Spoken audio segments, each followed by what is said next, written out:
So the brand as a focus for the marketing mix. Having identified sort of like the segment and understanding the dynamics, and the market will sort of need to construct an offer based on the 4 Ps basically. When a lot of people who don't do marketing will know about the 4 Ps, which is product, price, promotion, and place. Okay, so the brand is the focus that puts this marketing mix to work. So if you understand the 4 Ps, then you know how to maneuver your brand into sort of like the 4 Ps area and how to make this work. Not only do we do the sort of 4 P interact with each other, they must also balance each other as well, And new brand launch are particularly prone to misfit in this sort of like in this area. A lot of time people get confused when they actually launch a new brand, and the confusion of the 4 Ps would cause to sort of like overspending on advertising and also confusing the sort of consumers as well. 我發現咧細嘅品牌入邊咧，好多人都升呢個4 P 嘅喎，但係好多人又唔做嘅喎，唔跟覺得好容易啫，咁但係又唔理咁樣樣喎。咁但係其實一定要理嘅，如果唔係你就會花咗好多錢喺做個推廣啊、賣廣告啊咁樣嘅。咁4 P 好簡單嘅 ，P 就 product 究竟嗰個產品掂唔掂啦，究竟個 price 個價格係點咧？睇個市場上面人哋有冇能力去支付，或者係會唔會 cheap 得滯啦？你要賣貴先賣到大陸咁樣樣，你 cheap 得滯真係佢反而就唔買你噶嘛，好奇怪噶嘛。咁啊，促銷啦、promotion 啦同埋個地點喺邊一度啦。咁如果咧你個4 P 入邊漏咗一點又真係唔好得嘅喎。咁但係又唔知點解個開頭知下做下又唔知喎。唔做我發現嗰啲客咧唔做嗰啲細客，做下唔理啦，跟住自己就亂嚟啦，係咁抌啲錢去賣廣告啊，揾代言人啊咁樣。Okay, so like one of the examples of sort of confusion is basically I don't know, Baby Sham. Baby Sham is sort of like everybody knows champagne. People buy champagne to celebrate special occasion. Baby Sham, when they first launched, they came up with a great idea. Thought, wow, it's just like champagne, but much cheaper. And so I can buy it. People would buy this and give it to somebody else because it's just like champagne. Tastes almost as great as champagne. So it's a very cheap version.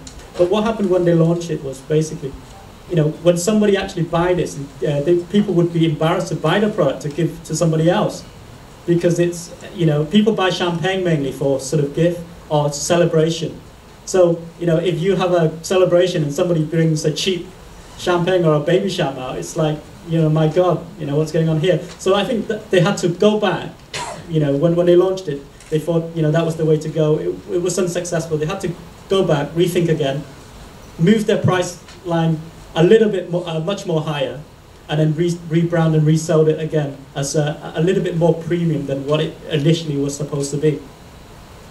嗱，咁Baby Sham 好得意嘅，Baby Sham 其實係一支假香檳嚟嘅。咁因為喺60年代嘅時候，因為其實到而家都係啦，香檳就不嬲覺得俾人覺得係高貴啊、高級啲嘅一個好好味嘅一個有酒精嘅飲料啦。咁好多時咧，即係好似有派頭咁樣㗎。如果你整支香檳出嚟送俾你女朋友，覺得好 high 咁樣啊，好正啊咁樣啦。咁好啦喎，咁但係咧就因為佢買得太平啊，佢平到咧你買嘅時候咧，你會俾個女朋友笑你㗎，唔 cheap 㗎你個人。我寧願你買支汽水啦你，咁即係會咁樣樣。咁所以咧就弄巧反拙，於是咧佢呢個咧平得嚟，佢又做高級咧就錯咗個定位。嗱，譬如話，如果你原本諗住你想人哋有感覺1000蚊嘅時候咧，你買支100蚊去賣1000蚊 OK 啊？你買支10蚊去賣1000蚊係咪過分咗啲咧？咁所以變咗咧，即係你等於買嗰啲即係碎鑽扮大鑽石嗰啲一樣啫嘛。你太平係唔得嘅，嗰樣嘢會 cheap 咗。咁所以咧結局佢係要重新再定位，包裝晒所有嘢，跟住賣翻貴啲。咁又會賣到啦咁樣樣，咁所以咧即係成嘢有時諗下喎，唔好以為一個平呢個 price 平就係一件好事，未必係一件好事。So once when you launch a new product, if you start at a high point and if you go down to a lower price tier, it's far easier, for people to understand. But if you launch a product and the price point is too low, it's very difficult to justify going up to a higher point and charging a higher price. 嗱，因為咧樣產品出嚟嘅時候咧，如果係貴嘅，然之後調落嚟個價錢調落嚟咧係容易嘅。如果由低調翻上去就難。dry 式出嘅時候咧係貴啲嘅。但而家咧整下佢 cheap 咗㗎啦，而家已經開始大減價，成日見到個交叉喺度㗎，跟住平啲咁樣樣嘅，好似平一半咁樣樣嘅。咁所以咧其實某程度上係咁樣會容易啲咯。所以我哋定價嘅時候咧要記住係先可能有時定高少少，慢慢去俾啲其他優惠啊或者咩嘢啊咁樣嗰啲即係咩顧客嗰啲咩 loyalty bonus 啊，吸引仔啊咁樣，好似感覺上平翻啲，而唔係一開始就平咗。你平咗之後，你 cheap 咗個人，你 cheap 咗啊嘛。你顏福位點啫？你話俾人哋知，你係真心愛的士佬冇人信嘅，明唔明啊？你根本就多手，係好難調翻轉去再講，你谷多幾多個工都係冇用。So, Dulux paint, we all know sort of like the paint business. I mean, when they started sort of like, you know, the decorating business and the paint business is huge. And Dulux are mainly sort of a huge paint manufacturer. So what they found was basically when, you know, they did a research to see who was actually buying their paint. And there was two types of people. There are the small contractors that help people sort of like decorate their home house. And also there's sort of like the industrial people that, you know, do big projects. So, so what they did was basically they found that, you know, they wanted to have more of the business of sort of like the people that are buying in huge volumes, that doing sort of like the big project, but yet they're struggling to get a headway in because they're not number one in that business. So how to go about that is to reduce the price.